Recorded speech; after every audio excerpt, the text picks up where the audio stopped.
So last and very much least of my tax manifesto reviews is the Lib Dems. Yes, they're still going, bless them. Their leader, Sir Davey, has been countering those negative headlines that he received due to his involvement with the post office.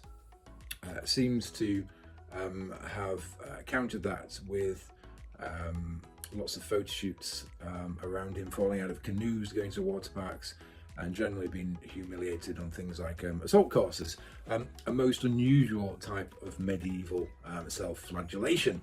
I have described the Lib Dem manifesto and in respect to its tax proposals specifically as like miso soup, and that's not because it's made from a fine stock, but let's see and take a look and see what ingredients we can strain from what is in reality an insipid broth.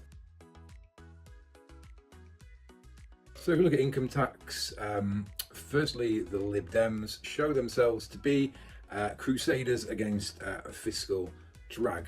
What heroes they are. They say they will cut income tax by raising the tax-free allowance. So this is the first time I've seen this put in print, and the Lib Dems have seemingly invented the stealth tax cut.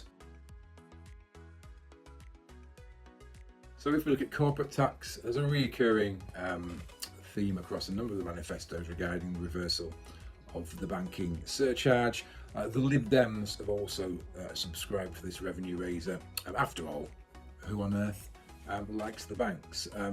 There's also in there a one-off windfall tax on the super profits of oil and gas producers and traders. We see a more novel approach from the Lib Dems, where we see them proposing increase in the digital services tax on social media firms and other tech giants from 2% to 6%.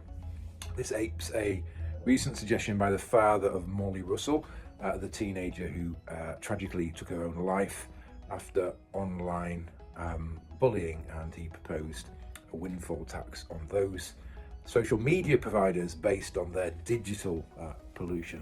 A nice turn of phrase. So all in all, really, I'm surprised to see the Lib Dems didn't introduce a tax on the bogeyman. They have proposed a share buyback tax for FTSE 100 listed companies as well, which is something they have copied from our friends across the pond. So on to green taxes. Again, I think, as I said, in the Green Party manifesto, the Lib Dems are looking to pull some tax levers when it comes to reducing climate change, and particularly when it comes to the Lib Dems, the climate impact of flying. So they're looking at reforming how international flights are taxed, particularly around taxing those who fly the most, but also those who use private jets. So frequent flyers and those who use private jets.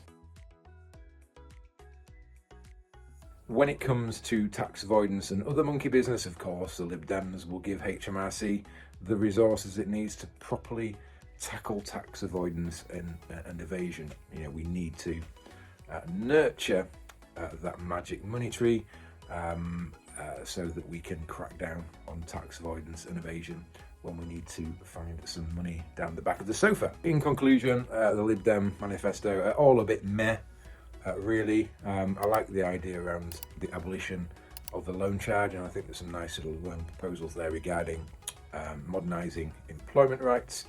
But if the Green Party manifesto might be called the Badger budget, then I think this is very much the beige budget, and perhaps the fact that there's nothing to see here explains Sir Ed Davies' campaign of basically being photographed falling into lots and lots of water.